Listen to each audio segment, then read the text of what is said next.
नमस्कार, देश और प्रदेश की तमाम खबरें देखिए इस बुलेटिन में मेरे साथ। विधानसभा उपचुनाव के पहले प्रदेश के मुख्यमंत्री योगी आदित्यनाथ चंडीगढ़ में राष्ट्रीय जनतांत्रिक गठबंधन यानी एनडीए के मुख्यमंत्री परिषद की बैठक में प्रतिभाग लेने के लिए पहुंचे थे। देश के शीर्ष नेताओं और बीजेपी की तमाम कार्यप्रणालियों के बीच इस बैठक में आगामी विधानसभा उपचुनाव से लेकर 2027 में होने वाले विधानसभा चुनाव और 2029 में होने वाले लोकसभा चुनाव को लेकर भी तमाम रणनीतियां तैयार की गई हैं। समाजवादी पार्टी के राष्ट्रीय अध्यक्ष अखिलेश यादव ने बहराइच में हुई हिंसा को लेकर योगी सरकार पर सवाल उठाए हैं। उन्होंने कहा कि बहराइच में हुई हिंसा यूपी की भाजपा सरकार की असफलता है। सरकार खुद की नाकामी छिपाने के लिए एनकाउंटर कर रही है। उन्होंने बहराइच हिंसा के आरोपियों के एनकाउंटर पर भी सवाल खड़े किए हैं। अखिलेश यादव ने कहा कि योगी सरकार डिवाइड एंड रूल पर काम कर रही है। इस सरकार में एनकाउंटर नहीं, हत्याएं हो रही हैं। बिना नाम बताए पता चल जाता है किस समुदाय से जुड़े लोगों का एनकाउंटर हुआ है। सरकार ने बैलेंस करने के लिए मंगेश यादव का एनकाउंटर किया था। सपा की सरकार बनने पर हम सभी की जांच कराएंगे। दरअसल अखिलेश यादव पूर्व केंद्रीय मंत्री स्वर्गीय बेनी प्रसाद वर्मा की पत्नी के निधन पर श्रद्धांजलि देने के लिए राकेश वर्मा के घर पहुंचे थे। राकेश वर्मा पूर्व मंत्री बेनी प्रसाद वर्मा के बेटे हैं। उन्होंने बहराइच हिंसा को लेकर योगी सरकार को जिम्मेदार ठहराया है। उन्होंने कहा कि योगी सरकार में एनकाउंटर नहीं, हत्याएं हो रही हैं। प्रदेश में समाजवादी पार्टी की सरकार बनने पर सभी एनकाउंटर की जांच कराई जाएगी। तब पुलिस के कई बड़े अधिकारी जांच के बाद जेल भी जाएंगे। तब इन पुलिस अधिकारियों के साथ कोई नहीं खड़ा होगा। उन्होंने कहा कि योगी सरकार के पहले डीजीपी भी पुलिस के एनकाउंटर पर सवाल उठा चुके हैं। उत्तर प्रदेश में लगातार घटनाएं हो रही हैं और ये घटनाएं जो हो रही हैं वो सरकार की नाकामी की वजह से हो रही हैं। सरकार अपनी नाकामी छिपाने के लिए एनकाउंटर कर रही है।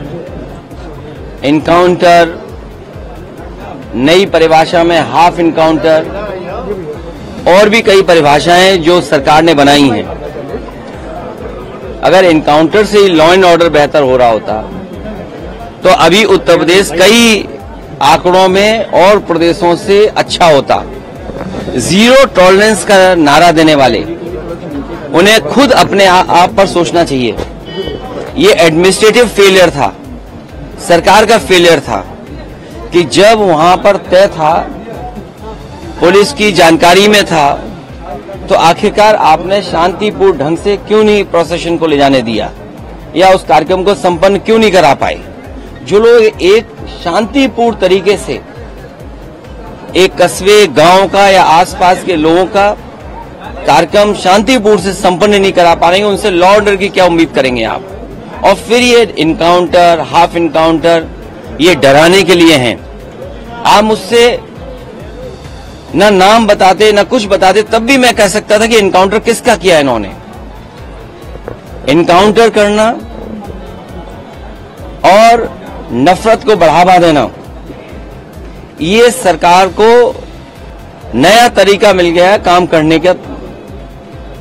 ये अपनी सब नाकामी छिपा रहे हैं। याद कीजिए, उससे पहले दुनिया में कहीं ऐसा होता हो कि जब पहले इनकाउंटर पे सवाल उठाओ मंगेश पर, तो सरकार कहती है क्योंकि हमें बैलेंस करना है तो उसमें क्षत्रिय को भी मार दिया। तो ये कहां का लॉ एंड ऑर्डर है, कहां की ये व्यवस्था है जहां पर आप बैलेंस करने के लिए किसी की जान ले रहे हैं और सरकार अपनी नाकामी छिपाने के लिए खासकर इस तरह के इनकाउंटर कर रही है।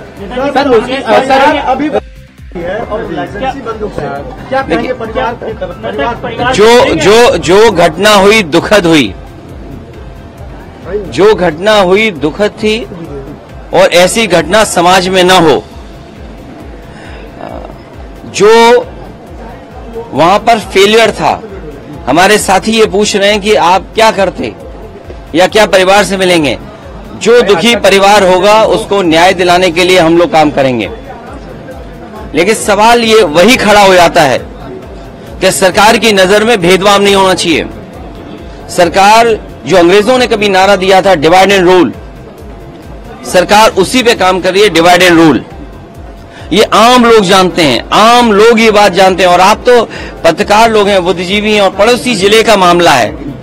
आप मुझसे बेहतर जानते होंगे कि ये घटना हुई नहीं है, घटना कराई गई है। और कराई गई के लिए दोषी कौन होगा?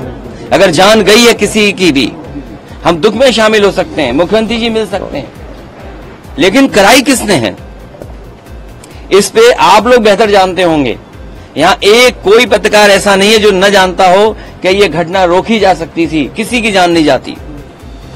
अगर जान गई है, हम दुख बांटने से ज्यादा, जो आज सरकार भी दुख बांट रही है, सरकार को इस बात पे दुख करना चाहिए था कि घटना क्यों हो गई, होनी नहीं चाहिए थी। खबर जालौन जिले से। जालौन में पानी गिरने के विवाद में हुई धक्का मुक्की लगने से गिरा वृद्ध, हुआ घायल। गंभीर हालत में मेडिकल कॉलेज में कराया गया भर्ती। इलाज के दौरान वृद्ध की हुई मौत। सूचना पर मौके पर पहुंची पुलिस ने जांच पड़ताल कर शुरू की कार्रवाई। उरई कोतवाली क्षेत्र के लहरियापुरवा डूडा कॉलोनी का पूरा मामला है। थाना कोतवाली उरई अंतर्गत मोहल्ला लहरियापुरवा में डूडा कॉलोनी में हमीद खान उम्र 62 वर्ष सपरिवार रहते थे। उसी कॉलोनी में उनके ठीक ऊपर श्रीमती सुनीता पत्नी राजू भी रहती थी। सुनीता के कमरे का पानी हमीद खां के बाथरूम और लैट्रिन में लगातार उसका रिसाव हो रहा था और कमरों में भी उससे सीलन आ गई थी, जिसकी शिकायत हमीद खां की पत्नी अजीजन ने सुनीता से की तो उनका लड़का विशाल लड़ने लगा और नीचे आ गया और हमीद खां से उलझने लगा। उसने हमीद खां को धक्का मार दिया, जिससे हमीद खां जमीन में गिर गए और बेहोश हो गए। उनको तत्काल उनके परिजन मेडिकल कॉलेज ले गए और जहां वह जो है उनको मृत घोषित कर दिया गया है। परिजनों से तहरीर प्राप्त कर ली गई है। संबंधित धाराओं में अभियोग पंजीकृत कर आवश्यक विधिक कार्रवाई की जाए। खबर बलिया जिले से। उत्तर प्रदेश सरकार के पंचायती राज मंत्री ओम प्रकाश राजभर ने बिहार में शराबबंदी के बावजूद शराब मिलने की घटनाओं पर सवाल खड़ा करते हुए कहा कि शराब माफिया पानी के जहाज से शराब पहुंचा रहे हैं। देखिए, शराब पी करके जो लोग, जिन लोगों की डेथ हुई, दुखद घटना है। ऐसी घटनाएं नहीं होनी चाहिए और कि यूपी में बड़े पैमाने पर अंकुश लगाया गया। निश्चित है कि शराब बिक रही है, लेकिन जिस तरह बड़े पैमाने पे लोग पी के डेथ होती थी, आज उस पर बड़ा विराम लगा है। तो अब वहाँ शराब बंद है तो फिर पिए कैसे? सवाल तो सरकार के ऊपर ये भी उठ रहा है कि जब शराब आपने बंद कर रखी है तो शराब मिली कहाँ उनसे कि वो शराब पी करके उनकी डेथ हुई। शराब आखिर जा कहाँ से रही है? अब शराब माफिया ऐसे ऐसे पड़े हैं कि वो पानी के जहाज बना लिए हैं, वहाँ से पहुँच जाते हैं। वहीं कहा कि मोदी के नेतृत्व में देश में जाति जनगणना होगी। अखिलेश यादव 5 साल मुख्यमंत्री रहे, एक बार भी इसे लेकर नहीं बोला। राहुल गांधी नहीं बोल पा रहे, मायावती नहीं बोल पा रही हैं। इन लोगों द्वारा सिर्फ इस मुद्दे को लेकर हल्ला किया जा रहा है। आप देख लीजिएगा, ये जो विपक्ष के लोग चिल्ला रहे हैं, आप भी रहे हैं, हम भी रहे हैं। 5 साल अखिलेश जी मुख्यमंत्री यहाँ रहे हैं, एक बार भी जबान से नहीं बोल पाए। राहुल जी नहीं बोल पाए, मायावती जी नहीं बोल पाई। आज लोगों के जेहन में क्यों आ रहा है? आप लोग गवाह हो कि 22 साल से हम जातिवाद जनगणना को लेकर चिल्लाते रहे। तो मैं फिर कह रहा हूँ कि जातिवाद जनगणना होगी और एनडीए गठबंधन की सरकार में होगी और मोदी जी के नेतृत्व में होगी। मिल्कीपुर उपचुनाव को लेकर मंत्री ओम प्रकाश राजभर ने कहा कि मामला कोर्ट में चल रहा है, लिहाजा चुनाव आयोग में वहां चुनाव पर रोक लगा दी है। जम्मू कश्मीर में गैर भाजपा सरकार बनने पर कहा कि जम्मू कश्मीर उमर अब्दुल्ला हो चाहे जफर अब्दुल्ला हो, पीएम मोदी देश के प्रधानमंत्री हैं, जम्मू कश्मीर के भी। जम्मू कश्मीर में अगर गुंडागर्दी और अराजकता का माहौल होगा तो संविधान के दायरे में राष्ट्रपति शासन लगाने का राष्ट्रपति को अधिकार है। कोई उमर अब्दुल्ला हो चाहे जफर अब्दुल्ला हो, और देश में माननीय मोदी जी प्रधानमंत्री हैं, वो जम्मू कश्मीर के भी प्रधानमंत्री हैं। जम्मू कश्मीर में अगर गुंडागर्दी होगी, अराजकता का माहौल होगा, तो फिर संविधान के दायरे में राष्ट्रपति शासन लगाने का भी अधिकार है राष्ट्रपति को। वहीं बहराइच हिंसा को लेकर कहा कि सपा की सरकार में 815 दंगे हुए थे, जबकि 7.5 साल की योगी सरकार में सिर्फ एक दंगा हुआ, जिसमें एक व्यक्ति की ही मौत हुई है। अखिलेश यादव और राहुल गांधी को लेकर कहा कि दोनों ने एक दूसरे को सम्मान दिया, राजनीति में सब जायज है। सम्मान कहीं बिकता है? सम्मान अर्जित किया जाता है। तो दोनों लोगों ने एक दूसरे को सम्मान दिया, लिया। राजनीति में सब जायज है। सर आपके लिए भी बाकी पार्टियों के दरवाजे अभी खुले हैं सर? सभी पार्टियों के दरवाजे खुले हैं, सबके लिए। आपके लिए भी खुले हैं? सबके लिए खुले हैं। खबर जौनपुर से। जनपद के जिला अस्पताल में डॉक्टर प्रभात सिंह का अपने कक्ष में नदारत होने का वीडियो सोशल मीडिया पर वायरल हो रहा है। वायरल वीडियो में साफ देखा जा सकता है कि डॉक्टर प्रभात सिंह अपने समय के अनुसार न बैठकर मनमाने ढंग से मनमर्जी मुताबिक बैठते हैं और जब मन हुआ उठ जाते हैं। अस्पताल के परिसर में आए हुए मरीजों को सिक्योरिटी द्वारा ये कहकर कतार लगाकर खड्डों खड़े कर दिया जाता है कि डॉक्टर साहब राउंड पर हैं और मरीज डॉक्टर की आस में बैठे रहते हैं कि डॉक्टर आए तो उन्हें दिखा सके, लेकिन डॉक्टर को मरीजों की कोई परवाह नहीं होती है। जिला अस्पताल के डॉक्टर जानते हैं वो आए या ना आए, वेतन तो उनको समय से मिल ही जाएगा। जिला अस्पताल के अंदर आए हुए किसी मरीज ने डॉक्टर की गैर मौजूदगी का वीडियो बना लिया जो कि सोशल मीडिया पर वायरल हो रहा है। आपको बता दें कि जिला अस्पताल परिसर में गरीब, असहाय जैसे लोग इस उम्मीद के साथ आते हैं कि यहाँ उनका इलाज अच्छे से हो सकेगा, लेकिन इस प्रकार के डॉक्टर अगर जिला अस्पताल में रहेंगे तो गरीब, असहाय, वृद्ध कहाँ जाएंगे? यह अपने आप में एक बहुत बड़ा सवाल है। खबर हमीरपुर जिले से। हमीरपुर में बंद कमरे में 10 दिन पुराना शव मिलने का मामला सामने आया है। पुलिस ने युवक की हत्या का खुलासा किया है। पत्नी ने पति को सोते समय गर्दन काटकर मार दिया था।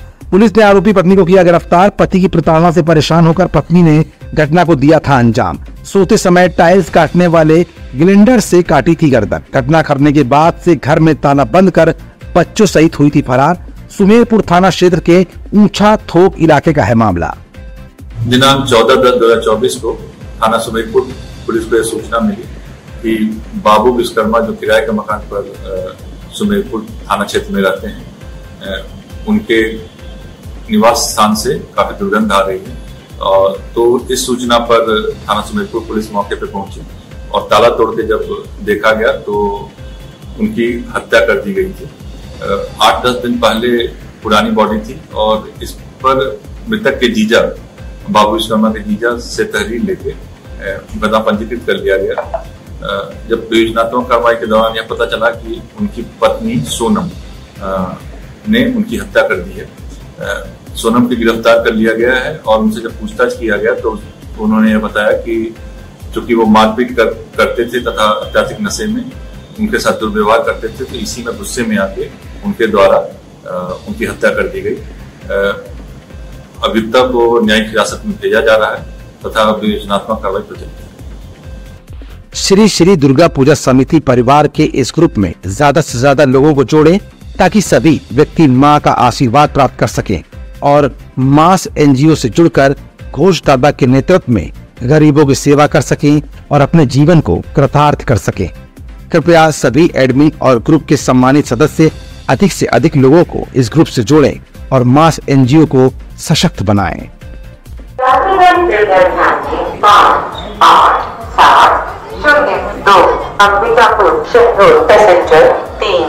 जी हाँ, भारतीय रेलवे देश का सबसे बड़ा मंत्रालय, विश्व का सबसे बड़ा रेल नेटवर्क, अरबों के राजस्व के साथ भारत का सबसे बड़ा राजस्व इकट्ठा करने वाला मंत्रालय।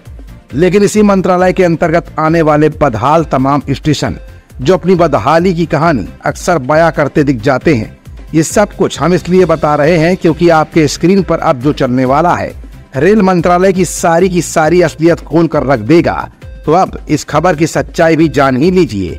ये है पूर्वोत्तर रेलवे के अंतर्गत आने वाला Tamkuhi road railway station.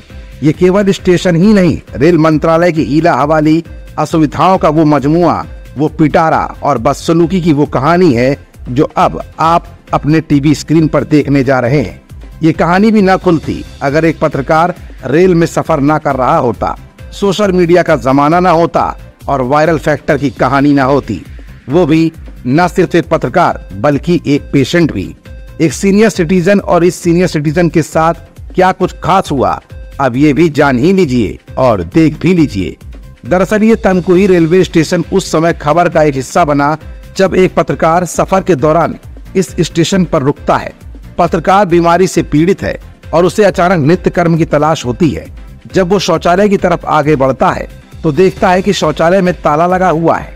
Station पर इधर उधर घूमता है, प्यास लगती है तो पानी पीने के लिए लगी टंकियों पर जाता है, लेकिन पानी के नाम पर इस स्टेशन पर क्या है ये तस्वीरें बता देने के लिए काफी हैं। खैर, पत्रकार सोचता है कि चलो अंदर चलते हैं और वहां देखते हैं, क्या पता पानी मिल जाए। वॉश बेसिन तो लगा था लेकिन बिन पानी सबसूल का ही नजारा दिख रहा था। ये स्टेशन नहीं, गंदगी का वो अंबार है जहां देखकर तो रोंगटे खड़े हो जाएंगे। लेकिन जो वहां पर खड़ा हुआ था उसके रोंगटे तो नहीं खड़े हुए, लेकिन आंखें जरूर खुली की खुली रह गईं। बदबू इस कदर कि स्टेशन अधीक्षक का कमरा किसी कूड़े के डिओड्रेंट से महक रहा था। खैर, मामला इंडियन रेलवे का था तो पत्रकार ने सोचा कि बाहर भले ही व्यवस्था ना हो, चलो इंसानी सोच के इंसान से बात करते हैं, क्या पता मदद मिल जाए। यही सोचकर पत्रकार स्टेशन अधीक्षक के कमरे में जाता है। स्टेशन अधीक्षक से गुहार करता है कि प्रथम श्रेणी का वेटिंग रूम में बना शौचालय खुलवा दीजिए, क्योंकि मुझे जोर की लगी है। इस पर एक पेशेंट, एक सीनियर सिटीजन की मदद करने के बजाय रेलवे अधिकारी का क्या नजरिया था, इस पर भी नजर मार ही लीजिए और उनकी यानी रेलवे के इस अधिकारी की बातचीत का तरीका भी देख ही लीजिए, वो भी एक सीनियर सिटीजन पेशेंट और वरिष्ठ पत्रकार के साथ। अभी नाम बताइए ना। हाँ, नाम लिखिए ना। पहले परिवार पुष्टि लगाइए, मैं लिख रहा हूँ। परिवार पुष्टि का वहाँ बगल में लिखिए ना। अरे परिवार पुष्टि परिवार पुष्टि लाइए, बिल्कुल लिखिए। वीडियो बनाने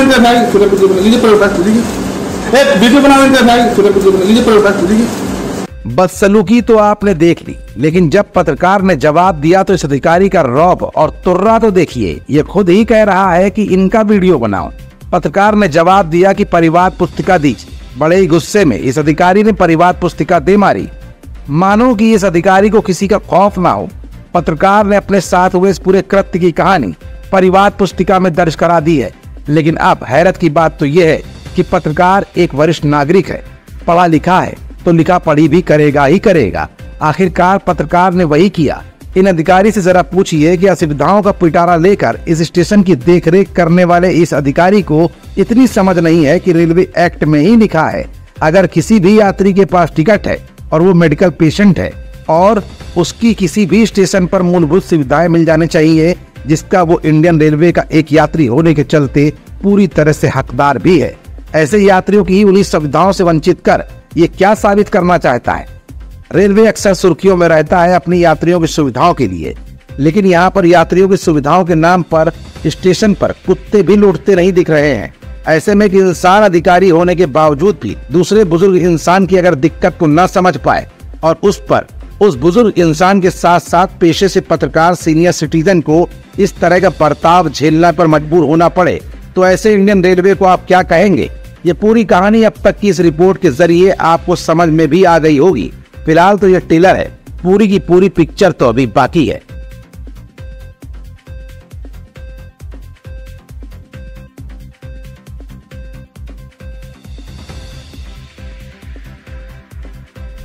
खबर बहराइच जिले से। मुख्य आरोपी रिंकू उर्फ सरफराज और तालिब को पुलिस मुठभेड़ में लगी गोली। नेपाल भागने की फिराक में था मुख्य आरोपी सरफराज। नेपाल सीमा के पास हांडा बसेरी नहर के पास का है मामला।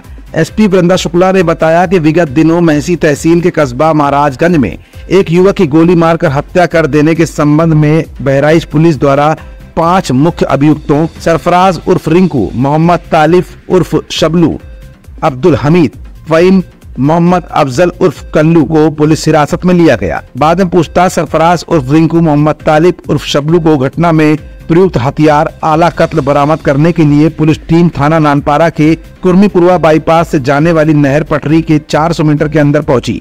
तभी सरफराज उर्फ रिंकू और मोहम्मद तालिब उर्फ शबलू पुलिस टीम को धक्का देकर झाड़ियों में छिप गए और वहीं पर जो असला बरामद कराने के लिए लाए थे उसी से पुलिस टीम पर फायरिंग करने लगे।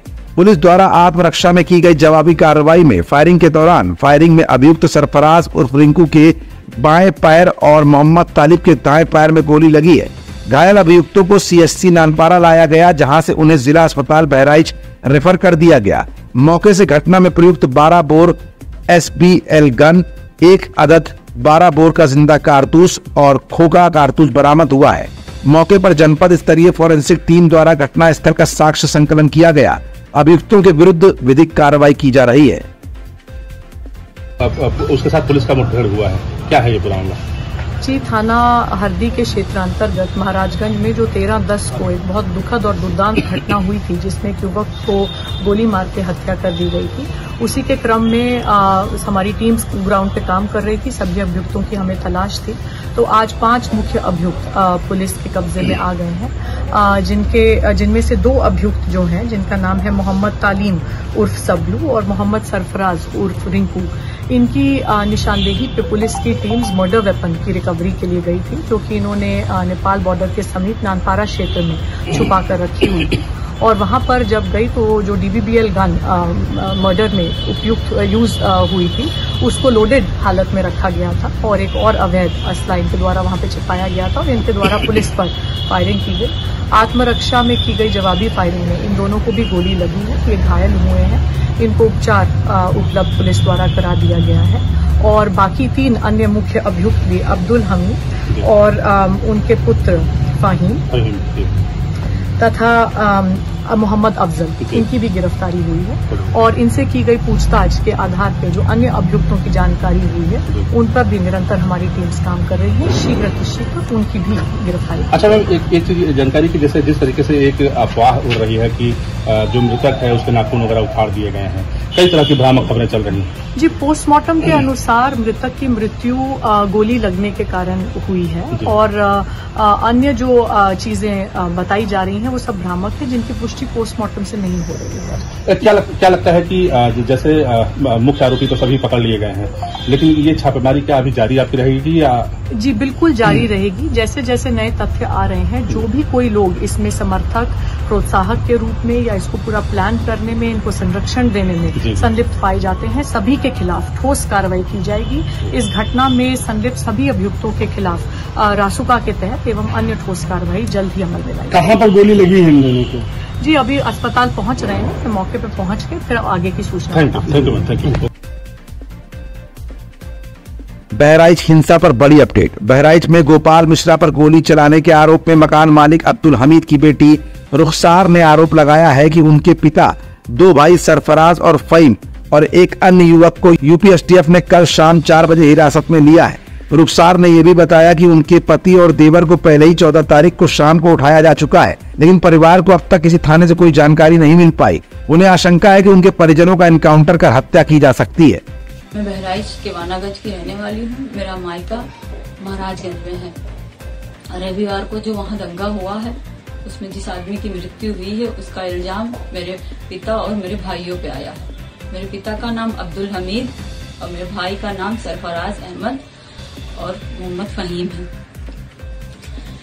उस दंगे के बाद 14 तारीख को STF की टीम मेरे घर पहुंची और वहाँ केवानागंज पहुंची, मेरे ससुराल, और वहाँ मेरे घर की तलाशी ली। जब वहाँ कोई नहीं मिला तो वो लोग मेरे पति ओसामा और मेरे देवर शाहिद को लेके चले गए। उसके बाद से उन लोगों का कोई अता पता नहीं चल रहा है। कल 16 तारीख को जो है मुझे गांव से कुछ पता चला कि जो है कल 16 तारीख को गांव से मुझे खबर मिली कि धर्म कांटे के पास से मेरे पापा और मेरे भाइयों को अरेस्ट कर लिया गया है। उनके साथ 1 लोग और हैं, 4 लोगों को अरेस्ट किया गया है, लेकिन उनका भी कुछ पता नहीं है। न उनका कहीं कुछ दिखाया जा रहा है, किसी थाने में भी वो नहीं है, न कोई कप्तान कुछ बता रहे हैं, न मीडिया में कुछ पता चल रहा है। हमको डर है कि उनका फर्जी इनकाउंटर दिखा के उनकी हत्या कर दी जाएगी। खबर जालौन जिले से। जालौन के कोंच कोतवाली के सुरई चौकी क्षेत्र के मोहल्ला गांधीनगर काली देवी मंदिर के पास रात के समय रिहायशी इलाके में बच्चों को 20 फीट का विशालकाय अजगर देखने से हड़कंप मच गया, जिसकी तत्काल सूचना राहगीरों ने 112 डायल पुलिस को दी, जिस पर सुरई चौकी इंचार्ज विपिन दुबे भी मौके पर पहुंचे और अजगर को मोहल्ले वासियों के सहयोग से बड़ी मशक्कत के बाद पकड़कर बोरी में बंद कर ले गए। वहीं विशालकाय अजगर के दिखने से राहगीरों और स्थानीय लोगों में दहशत का माहौल था। स्थानीय लोगों ने बताया कि करीब 20 फीट का अजगर था, जिसे पकड़कर पुलिस ले गई। जब स्थानीय लोगों ने राहत की सांस ली है। गांधीनगर कहाँ पे? नहर के किनारे पट्टी के पास। ये कैसे मालूम चला यहाँ? यहाँ मालूम ऐसे चला है कि यहाँ टेसू वाले झिंझिया वाले मांगने आए हैं, तो बच्चों को दिखा कि यहाँ पे रोड पे अजगर जा रहा है एफेक्स पे। फिर हम लोगों ने 112 को फ़ोन किया। 112 ने वन विभाग की सहायता से दरोगा जी सुरई चौकी आए, उनकी सहायता से ये अजगर पकड़ा गया। खबर देहरादून से है। पिछले कई समय से देवभूमि उत्तराखंड में 4 धाम यात्रा जोरों से चल रही है, जिसकी जानकारी देते हुए गढ़वाल आयुक्त विनय शंकर पांडे ने कहा कि दूसरे फेज की यात्रा प्रारंभ होने के बाद 4 धाम यात्रा ने तेजी के साथ रफ्तार पकड़ी है, जिसके बाद यात्रा बहुत ही सुगम और सुरक्षित संचालित हो रही है। केदारनाथ आपदा के दौरान जरूर यात्रा की रफ्तार धीमी पड़ गई थी, लेकिन उसके बाद चारों धामों में श्रद्धालुओं की भीड़ का बढ़ना शुरू हो गया है, जिसके बाद कहा जा सकता है कि इस बार की 4 धाम यात्रा बहुत ही सफल रहने वाली है। और जो आंकड़ा पिछली यात्रा सीजन में देखने को मिला, करीब 56 लाख यात्रियों ने दर्शन किए थे, वही आंकड़ा इस बार भी बढ़ने वाला है, जो कि अपने आप में बहुत ही संतोषजनक है। देखिए, 4 धाम यात्रा वाली जो इसका सेकंड फेज था, ये प्रारंभ हो गया है। और आपको पता है कि ये 2 और 3 नवंबर को क्रमशः यमुनोत्री, गंगोत्री और केदारनाथ धाम जी के कपाट बंद होंगे और 17 नवंबर को बद्रीनाथ धाम जी के कपाट बंद होंगे। जो सेकंड फेज की यात्रा चली बहुत ही स्मूथ चल रही है और माननीय मुख्यमंत्री जी ने यात्रा शुरू होने के पूर्व ही, सेकंड फेज की यात्रा के पूर्व ही एक बहुत बड़ी बैठक की थी। सभी जो स्टेक होल्डर्स थे उनके साथ बातचीत की थी और 3-4 महत्वपूर्ण निर्णय माननीय मुख्यमंत्री जी के स्तर पर लिए गए थे। उसमें सबसे महत्वपूर्ण था कि रजिस्ट्रेशन तो होगा, लेकिन ऑनलाइन के साथ ऑफलाइन रजिस्ट्रेशन की सुविधा और बढ़ा दी गई थी। अभी केवल ऑफलाइन रजिस्ट्रेशन हमारे हरिद्वार और ऋषिकेश में होते थे, लेकिन इसको क्रमशः रुद्रप्रयाग जनपद के 3-4 स्थानों पर, उत्तरकाशी जनपद में 4 स्थानों पर और उसी तरह से चमोली जनपद में भी 3 स्थानों पर अतिरिक्त रजिस्ट्रेशन काउंटर खोले गए। आपने देखा होगा कि इस बार ऐसी कोई समस्या नहीं आई और जो भी यात्री आ रहा है उसको आराम से रजिस्ट्रेशन भी हो रहा है। सारे यात्रा रूट हमारे खुले हुए हैं। ये सही था कि 31 जुलाई की रात में जो केदारनाथ जी में एक आपदा आई थी, उसके कारण हमारी थोड़ी यात्रा करीब 20 दिन प्रभावित जरूर हुई है, लेकिन वो सारे रजिस्ट्रेशन वर्क हमारे पूरे हो गए और अभी 2 दिन पूर्व ही लगभग 48 करोड़ रुपए आपदा प्रबंधन विभाग में 48 करोड़ थे। इसके अलावा और भी जितने काम थे वो सब सैंक्शन हो गए हैं और काम वहां पर ऑलमोस्ट काफी तेजी से चल भी रहा है। आज की तारीख में आप देखें तो पिछले 1 हफ्ते से जो ट्रेंड आ रहा है, केदारनाथ धाम में प्रतिदिन 10,500 से ऊपर के यात्री पहुंच रहे हैं। बद्रीनाथ जी में भी करीब 7,000 से लेकर 10,000 के बीच, और कल यमुनोत्री में अचानक काफी वृद्धि हुई है। जो 2,500-3,000 चल रहा था वो 5,500 का आंकड़ा टच किया है। तो मुझे लगता है कि पिछले बार करीब 56 लाख यात्री आए थे, उसके आसपास हमको रहना चाहिए। फर्क इतना है कि पिछली बार की 4 धाम यात्रा लंबी थी। उस पिछले वर्ष कपाट 22 अप्रैल या 23 अप्रैल के आसपास खुले थे और इस वर्ष खुले हैं 9 या 10 मई के आसपास में, और कपाट पहले बंद भी हो रहे हैं। साथ ही साथ केदारनाथ जी की थोड़ी यात्रा भी प्रभावित हुई है, तो हो सकता है कि 1 लाख, 1.5 लाख, 2 लाख का कोई डिफरेंस हो, अन्यथा यात्रा उतनी ही फुल स्पीड पर है और बड़ी संख्या में श्रद्धालुओं का आगमन है।